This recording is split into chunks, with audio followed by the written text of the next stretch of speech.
Estuvimos en uno de los epicentros justamente, que fue San Vicente. Sí, en realidad que fue el más fuerte en realidad. Fue el más ¿no? fuerte, el más grande, el más duro también, porque el corte fue total, y el más prolongado, sin habilitar paso y con presencia de muchos productores. Nosotros en realidad estábamos yendo a Fracram por una actividad programada como el bloque, y decidimos, bueno, también acercarnos a hablar, escuchar, y lo que uno notó ahí es que había mucha indignación, mucha molestia. Lo que nos ofrecimos es, por supuesto, a intermediar, buscar acercar partes. Es un tema muy complejo. Nosotros es una, de las provincias tabacaleras de la Argentina, es la que tiene los productores más chicos. Nosotros tenemos un promedio de 13.800, lo que se habla ahora, productores, que con pocas hectáreas cada uno, con 3 entidades, asociaciones o entidades gremiales, ellos los llaman gremios, y bueno, y con muchas intermediaciones que ponen al productor como el eslabón más débil y último de la cadena, ¿no? Días previos o un mes previo a todo el conflicto ya se hablaba de las pujas que había respecto a que se necesitaba más recursos para el pago de obras sociales, que tampoco son obras sociales, son gerenciadores de salud, con prestaciones que han subido mucho sus costos, pero además administradas por distintas entidades, o APTM o ACTIM. Entonces hay todo una serie de actores que intervienen, y bueno, y la desconformidad fue muy grande. También es cierto que hay una crisis del tabaco, esto no hay que negarlo, en el sentido que hay una tendencia a la baja en el consumo, hay mucha evasión impositiva, porque no olvidemos que todo el fondo del tabaco sale, todo lo que se paga casi del cigarrillo es impuesto, y también hay hubo reclamos de algunas empresas, hay mucha venta ilegal, ¿no? Que entra de cigarrillos que no tributan, de contrabando, de Paraguay, exactamente. Entonces es muy complicado el tema, ¿no? Es muy complicado, pero el que finalmente es el último eslabón, como decimos, es el más débil, y el que uno ve que es el sufrido, porque el productor tabacalero realmente es un productor chico, pobre, con muchas dificultades, y que se lo veía realmente muy mal, ¿no? Y con mucha bronca, lo que yo pude ver y lo que sentí, lo que nos decían ahí, por sobre todo con sus propias entidades representativas, que tampoco estaban yendo al lugar, ¿no? Ellos pedían eso, y acá no está, nosotros necesitamos que vengan quienes son nuestros voceros en última instancia. Claro, son los que administran el dinero de ellos. Claro, porque la nación va depositando, y acá hay se acuerda el uso de los recursos entre el Ministerio del Agro, Dirección del Tabaco, hay una mesa donde está PTM, ACTIN, la Cámara, ahí es donde, y esto que se vio días previos es que, bueno, se necesitaban más recursos también para esto que decía de salud. Creo que ahí tienen una puja también, uno lo ve en los medios por las declaraciones de uno y otros entre ACTIM y APTM, donde Bárbaro de ACTIM está planteando cápita única. Nosotros creemos que el tema de salud es un tema que también hay que estudiar en el sector tabacalero, si esta modalidad sirve. Estamos trabajando o comunicándonos con otras provincias, más allá, que son realidades muy diferentes, ¿no? Yo decía 13.800 productores en Misiones, y nosotros en Jujuy estamos hablando de 600 de promedio, con extensiones mucho más grandes. Es totalmente distinto, es difícil comparar, pero sí por lo menos pensar en, bueno, cuáles son las cosas que funcionaron. Bueno, ¿y qué proponen ustedes desde la Unión Cívica Radical? Fundamentalmente esto, buscar que los recursos lleguen más directamente, que haya menos intervención en todo esto, que haya una manera de mejorar estas prestaciones de salud, que no signifiquen que una masa tan importante de dinero vaya a estas prestadoras por allí. Hoy veíamos, bueno, decía Cacho Barros, decía cápita única, algunos, he hablado con productores que me decían que esa es una buena alternativa, pero en otras provincias han hecho acuerdos, por ejemplo, con obras sociales provinciales, para que sea una prestación de una obra social y no como ahora una gerenciadora de salud finalmente. Estas son algunas de las cosas, hay otras cosas que hay que estudiar más de fondo. Me parece que hay también muchas denuncias cruzadas, ¿no? Porque efectivamente hubo un plan de salvataje, por decirlo de alguna manera, respecto de la cooperativa que ha tenido su problema, pero ahora aparece una denuncia.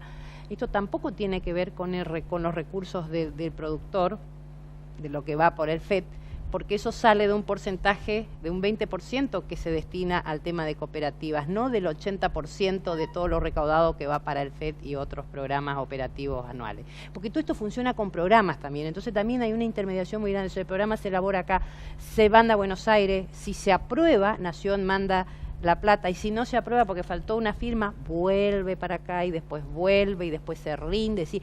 Hay todo un mecanismo bastante complejo que yo ¿burocrático? Creo que burocrático, que habría que buscar de destrabar, ¿no? Y eso, para que no quede solamente como una expresión de deseo, ¿cómo piensan articularlo o hacer que se articule? A ver, el propio gobernador electo señalaba la necesidad de buscar intermediaciones. El tema de las obras sociales principalmente. El tema de las obras sociales, que creo que es una medida muy necesaria porque es muy costosa así como está funcionando. Y evidentemente no es claro el manejo, porque uno lee a uno y lee al otro, entonces dice, no, uno dice, no, necesitamos más recursos porque nuestra población es adulta y entonces tiene mayores patologías. El otro le dice, no, en realidad bajaste el número de beneficiarios, de socios, y seguís manteniendo la misma estructura. Entonces, por allí, quitar todas esas estructuras, pensar en... Mire, hoy, cuando charlé con esta senadora de otra provincia, me decía que ellos, por ejemplo, hicieron un convenio con la obra social de la provincia y le funciona muy bien. No estoy diciendo que deba ser la solución, son líneas que vamos a trabajar y estudiar a ver cuáles son las alternativas. No tenemos la respuesta mágica, sí tenemos el compromiso de ponernos a buscar, por eso estamos en esta vía, creemos que hay cosas que pueden salir de la provincia, otras que tendremos que gestionarlos con nuestros representantes nacionales, ¿no? Con nuestros diputados. Y respecto a la última denuncia que hablábamos fuera del aire, que anunció, que hizo la gente de Actim concretamente sobre Calzada, Marcelo Calzada, Calzada, no sé cómo se pronuncia muy bien, en realidad, si existe alguna irregularidad, seguramente se va a describir, pero me parece que viene a empañar mucho más y a desvirtuar el nudo de la cuestión que tiene que ver con los recursos que son para el productor, porque ahí estaba el problema. También desde Nación lo que anunciaban, y esto lo vimos en otras provincias, los montos de los fondos del FET este año fueron menores que otros años, por todas estas cuestiones que señalábamos, de la crisis del sector, de la evasión, de la menor recaudación, de aumento de costes. Es decir, entonces había como quizás una promesa de que iba a haber un monto mayor que después no existió, y eso provocó mucha disconformidad. Brevemente, política partidaria, ¿cómo se viene el año 2020 en esa legislatura que sigue siendo muy mayoritaria por parte de la Renovación? Es una provincia demasiado hegemónica, diría, difícil de trabajar políticamente. La verdad que, bueno, seguimos en este año, entiendo que por lo menos por lo que quedó, seríamos 3 bloques en principio, o sea, el bloque oficialista de la Renovación, el PAIS, 4, bueno, el PRO y la UCR, que además tenemos nuestro interbloque, funcionamos coordinadamente. Si no hay otros desprendimientos o escisiones, no habría otros bloques, y uno de Libertad, Valores y Cambio, porque digamos el bloque de Trabajo y Progreso no queda sin banca, y el que es el partido que estaba Wipringer y Kramer quedaron sin representación propia, y lo mismo sucede con, bueno, Silvia Rojas, que había entrado por camioneros y hoy entró por la Renovación. Por la Renovación. Pero difícil de trabajar, pero también apostando a la necesidad del diálogo y el consenso y a lograr una mejor respeto, reconocimiento o representación de las minorías, ¿no? Acá venimos complicados en eso, en esta provincia. Y los debates se dan, se cajonean mucho los proyectos. Y bueno, hubo muchos años de dificultades de diálogo, yo creo, hubo bastante de cajoneo de proyectos. A veces uno siente que te votan las preferencias en la sesión, claramente, hacemos la preferencia, se vota, pero cuando llega a comisión se diluye, ¿no?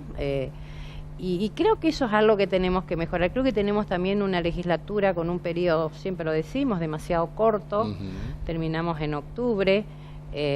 Fíjense, situaciones como esta, el conflicto tabacalero o las crisis internacionales, y nosotros somos de las pocas cámaras que no nos expresamos en ese sentido, ¿no? Todas las legislaturas del país prácticamente han tratado estas problemáticas y se han expresado, y nosotros, como ya no tenemos sesiones, quedan expresiones individuales de los legisladores, de cada uno.